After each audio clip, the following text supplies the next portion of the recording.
The humanitarian situation in Gaza is a total disaster. And it is a total disaster because it's the combination of two things.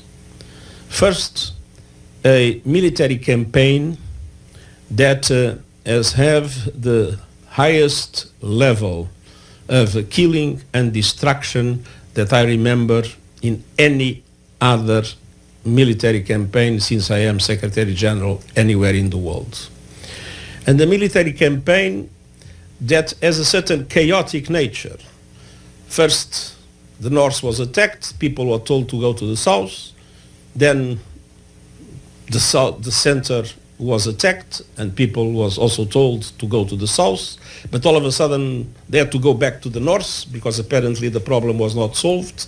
Then they went to the south, but all of a sudden they went to the center again because also apparently the problem in the center was not solved. And anytime people were told to move to somewhere else, and people were moving from place to place in search of a safety that doesn't exist in any place. The second reason is because the level of humanitarian aid is totally out of proportion with the needs.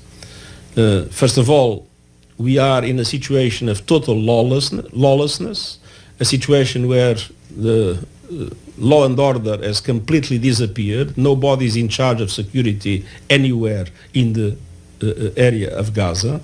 So we see convoys looted at any moment. And worst, we had in 3 successive days 3 UN convoys that were hit by fire. On Sunday, Monday, and Tuesday. On Sunday, the bullets were lost, but on Monday and Tuesday, 5 bullets and 4 bullets penetrated our vehicles, and they were shot by the Israeli military.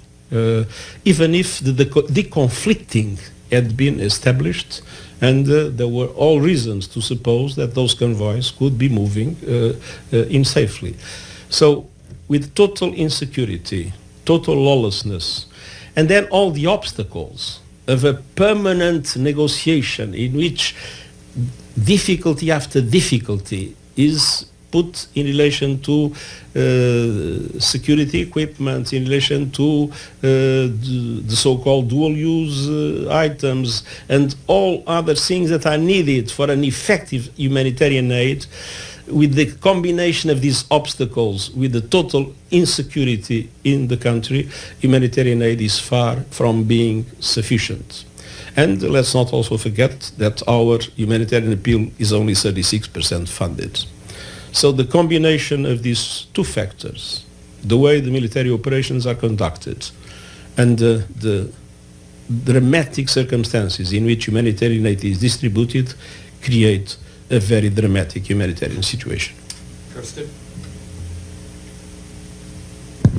Kristen Salumi from Al Jazeera. Thank you so much, Secretary General. Given the attacks on UN convoys, have you reached out to Prime Minister Netanyahu while he's in the United States? And if you were able to talk to him, what would your message be? I have not reached out to the Prime Minister, but our people have been reaching out both to Israeli authorities and also to other countries exactly in order to make sure that this kind of regrettable incidents are not repeated. Margaret?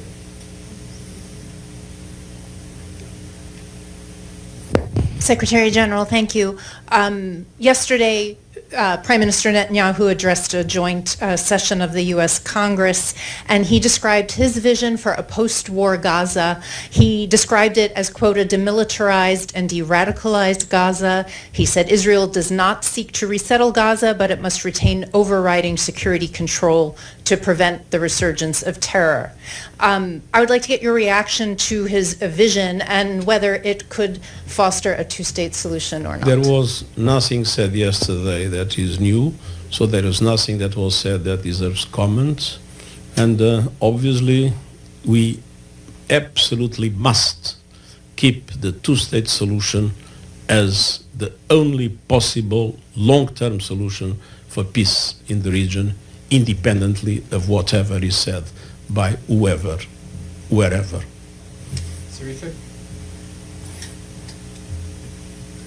Thank you very much, Secretary General. This is Sharifa from Anadolu Agency. Building on my colleague's remarks on Mr. Netanyahu's speech at the Congress, I was hoping you didn't have to watch it because we had to.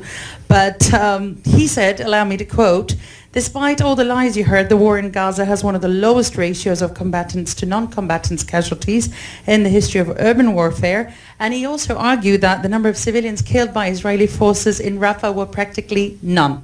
So as you said today, sir, the level of civilian killings in Gaza is unparalleled and unprecedented since you have become Secretary General in 2007. So how do you evaluate these allegations? Thank you. My answer is simple. To whom people believes in relation to that? I am very at ease in relation to this question.